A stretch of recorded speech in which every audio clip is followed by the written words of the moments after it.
Alright, now let's talk Christmas.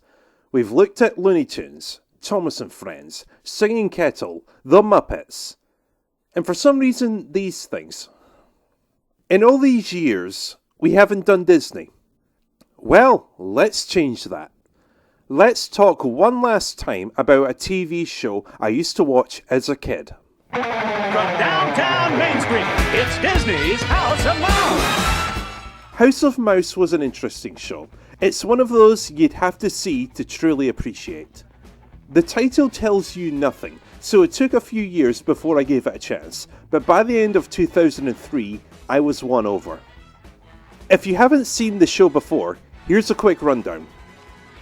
Mickey and his friends run a popular nightclub for Disney characters ranging from Snow White and the Seven Dwarfs to Cusco from the Emperor's New Groove. Most episodes have a gimmick that relates to the plot, normally centering around a staff member, including Pete the Landlord, or a specific guest at the club such as Timon and Pumbaa. Despite basically being an excuse to air certain Mickey Mouse shorts from the 90s, it was a great show and I highly recommend it. And like almost every animated Disney show, it had a Christmas special, Mickey's Magical Christmas, snowed in at the House of Mouse. I own it on DVD, so hopefully that means it's good. Then again, if we remember last time, I owned 2 copies of a crappy Scooby-Doo movie, so anything could happen.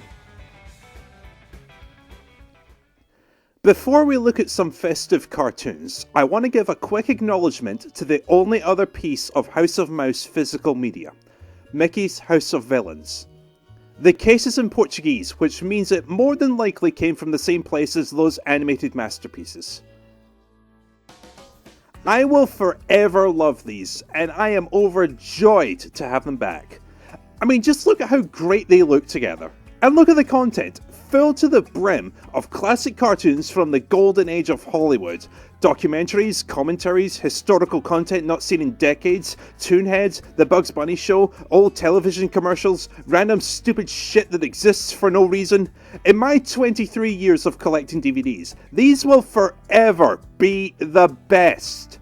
I may own a lot of TV shows, but I owe everything to Looney Tunes.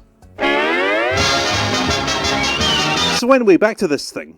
The case itself is Portuguese, but the disc is in English. The reason for this is because I have no idea. Going back to Looney Tunes, despite the content being in English, every single one of those DVDs have Portuguese text on the discs, so fuck if I know. Ooh, it's a Houseketeer Halloween! So grab your garlic and get set for America's Most Haunted. He's Count Mickey Mouse! Welcome, my children! Anyway, it's Halloween at the House of Mouse. So if you want some Disney cartoons during October, there you go. As I was saying, it's Halloween, lots of villains show up, Mickey shows some retro spooky cartoons and some modern stuff relating to the season. 2/3 of the way through the movie, most of which has been dedicated to almost non-stop cartoons, the villains decide to play a trick on Mickey and they take over the House of Mouse, complete with a musical number. Pete's there, but he doesn't really do anything important. Come to think of it, neither do the rest of the villains.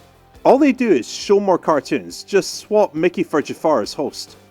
Mickey puts on the Fantasia costume, takes a lamp from Aladdin, traps Jafar inside, the end. No, really, that's it. This is such a nothing movie. The majority of it is just a compilation of Disney shorts, and the plot with the villains is almost non-existent. But if you love Mickey Mouse, you might enjoy this. I guarantee this won't be the only time I say that in this episode. Anyway, enough of that. Let's get to the main-ish event. A Christmas movie. So after a festive Christmas Eve show at the House of Mouse, the gang prepare to close down for the holiday season. There's just one problem. We're snowed in. Well, this is a fine predicament. Aw, it can't be that bad. Aw, no! Fortunately, Mickey has an idea. Let's throw a big Christmas party until the storm clears up. Everyone loves the idea, except one. Humbug. Donald just doesn't have the Christmas spirit. Nothing a Christmas tree, some fancy decorations, and some Christmas-related shorts can fix. You get to see Huey, Dewey, and Louie build a snowman, Mickey and Pluto decorating their house, a story about the Nutcracker, Chip and Dale torturing Pluto from inside a Christmas tree, and of course, a terrific adaptation of A Christmas Carol featuring Scrooge McDuck. Spirit, whose lonely grave is this? Why, yours, Ebenezer. The richest man in the cemetery. So how is Mickey's Magical Christmas? It's decent. The storyline involving Donald is wafer thin, and there is almost zero character development.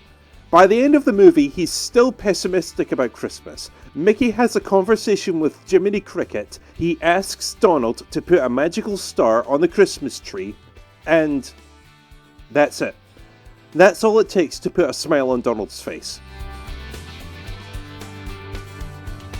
Whether or not this movie works for you depends on how much you like the Christmas shorts and the characters featured. If you're a massive Mickey Mouse fan and you're watching once a year at most, you should be fine, and if it's not doing that much for you, the whole movie is only an hour long, so it'll be over before you know it. For the final rating in Video Memories, I give it a very good 3 out of 5. It could be better, but it's still an entertaining watch for the Christmas season. Merry Christmas, everybody!